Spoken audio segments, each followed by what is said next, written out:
How does SEMO's architecture connect us to the rest of the world? Southeast Missouri State University first opened in 1873. It's hard to imagine that this campus that now consists of over 30 buildings initially had just one building. It was called the Normal School Building. It unfortunately burned down in the early 1900s, and since then our campus has flourished. Shortly after its demise, Carnahan Hall, Academic Hall, and many other buildings were soon constructed. Numerous architects designed the current buildings we have here on campus. When studying these architects and their work, it is vital to understand where they gained inspiration from.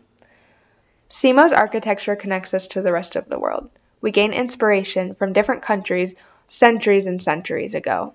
When studying this, we can learn about our relationship to other parts of the world. Academic Hall was built in 1906 by Jerome B. Legg. He was from St. Louis and he mainly designed homes. Academic is built in the neoclassical style. This architectural style is derived from classical architecture found in ancient Greece and Rome. Characteristics of classical architecture include columns and pediments, which are triangular roofs. Neoclassical architecture was derived from this ancient style. You can see the columns and pediments on Academic Hall. This style is found across America and Europe and is most often found in government buildings. Academic Hall is also capped with a massive copper-sheathed dome topped with an acorn, representing the growth of higher education in Missouri.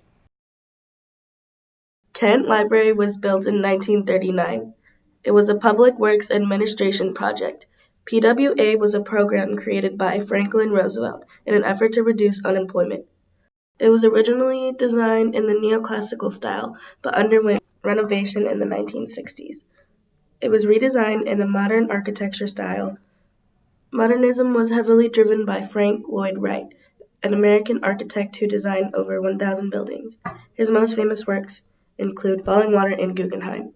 Modern architecture commonly includes clean lines and symmetrical patterns, which you can find on Kent Library. Modernist buildings are found all across America today. The Serena Building first opened in 1908, and it was originally called the Manual Training Hall. It was constructed by Jeremy B. Legg. He implemented a collegiate Gothic style. This particular architectural design was a derivative of one found in medieval Europe. Many cathedrals and churches in medieval Europe were built in a Gothic architecture design.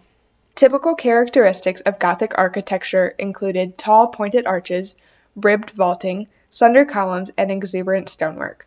Large windows and vaulted ceilings allowed in a large amount of natural light. So how exactly did this architectural style found in medieval Europe develop into one found across many college campuses today in America? When universities such as Oxford and Cambridge began to design their campuses in a form of Gothic style, many American universities soon followed suit. Gothic architecture that was typically found on college campuses developed this new name, Collegiate Gothic. Buildings in this style typically include buttresses, crenellated walls, which are surfaces with small alternating square cutouts, tall narrow windows, and steep flat roofs. The first completed building in this design was Pembroke Hall of Pennsylvania's Bryn Mawr Liberal Arts College. After its completion in the late 1800s, campuses all across America began to design their buildings in this style. One of the main reasons this architectural style became so popular was the fact that it seemed to make buildings appear older.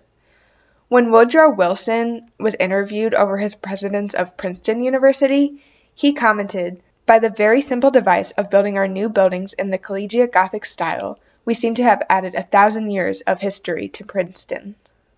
Looking here at Serena, you can see the inspiration gained from Collegiate Gothic style. It has many tall, narrow windows, an arched doorway, it has a tower with a crenellated upper surface, and it has a very steep, flat roof. Although it doesn't look exactly like a cathedral that you would find in medieval Europe, it has many traces back to original Gothic architecture. In the 1960s, the east and west wings were added onto Serena. They were built by architects David Pierce and Tom Phillips, who both grew up in Cape Girardeau. They designed these wings in a modern style. Just like Kent Library, you can see the clean, symmetrical lines. This modernist approach represents many buildings that we find all across America today.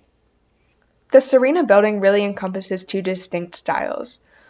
While the central building is designed in a collegiate Gothic style, which dates back all the way to medieval Europe and connects to modern campuses across America today, the east and west wings connect us to places all over America since the style is so popular today. Together, these two styles work together seamlessly to create one unique Serena building. From ancient Roman Greece to medieval Europe to modern college campuses all across America today, Southeast Missouri State's architecture combines many different styles pulled from other countries and eras. We are a collection of many different architectural styles that harmoniously work together to create a unique campus, Southeast Missouri State.